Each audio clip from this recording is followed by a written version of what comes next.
శుక్రవారం వస్తే మేము తప్పనిసరి అక్కడ నమాజులు చేయాలి కాబట్టి వేంపల్లి నుండి ఎవరినో ఒకరిని పిలుచుకొని వచ్చి వాళ్ళకి ఎంతో కొంత ఇచ్చి మేము తీసుకొచ్చి గడపాల్సిన పరిస్థితి వస్తాం. మేము లేకుండా ఉంటే అది మసీదు తాళాలు పడిపోతాయి.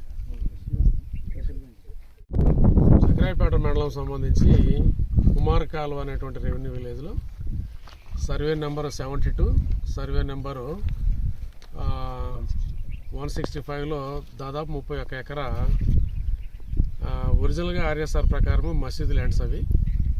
అయితే ఇవి ఇతరులు ఎలాంటి డాక్యుమెంట్స్ లేకుండా ఆన్లైన్లో ఎక్కించుకొని ఉన్నారు. అది ఇదే గ్రామానికి సంబంధించినటువంటి ఫిర్యాదుదారుడు జిల్లా కలెక్టర్ గారికి ఫిర్యాదు చేసినందువల్ల వారి ఆదేశాల మేరకు నేను ఈరోజు ఈ భూములు చూసడానికి వచ్చాను. ఈ భూములు ఎక్కడ కూడా కల్టివేషన్లో లేదు, అక్కడెక్కడ ఒక 15 సెంట్లు కల్టివేషన్లో ఉంది. దీని మీద ఆల్రెడీ ప్రిలిమినరీ రిపోర్ట్ తయారు చేశాము. తహసీల్దార్ గారు నేను కూడా చూశాను, రికార్డ్స్ వెరిఫై చేశాను. భూమి కూడా ఒకసారి చూసుకొని దాని మీద ఫైనల్ రిపోర్టు జిల్లా కలెక్టర్ గారికి సబ్మిట్ చేసి దీని మీద తదుపరి చర్య తీసుకుంటాము యాజ్ పర్ రూల్స్. తిరిగి మసీదు ల్యాండ్స్ హ్యాండ్ ఓవర్ చేస్తాము. ఇది ఎవరికో కాదు, మసీదుకే.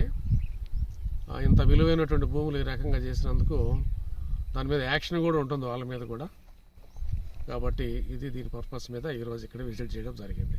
సార్ వాళ్ళకి 1B అడంగాలు వస్తున్నాయి కదా, ఏమన్నా హోల్డ్లో పెడతారా? అవన్నీ ఇమీడియట్గా పెట్టేస్తాం. అవి కలెక్టర్ గారి ఆదేశాల మేరకు ఇమీడియట్గా అవి కూడా స్టాప్ చేపిస్తాం. ఎంతమంది ఉన్నారు? అంతమందికి మొత్తం 11 మంది రైతులు ఉన్నారు. పెట్టేస్తాం. ప్రతి ఒక్కరూ తప్పనిసరిగా యూట్యూబ్లోకి వెళ్ళి కడప వార్తను లైక్ చేయండి, సబ్స్క్రైబ్ చేయండి. ఇట్లు మీ జి రమణయ్య, ఎడిటర్, కడప వార్త.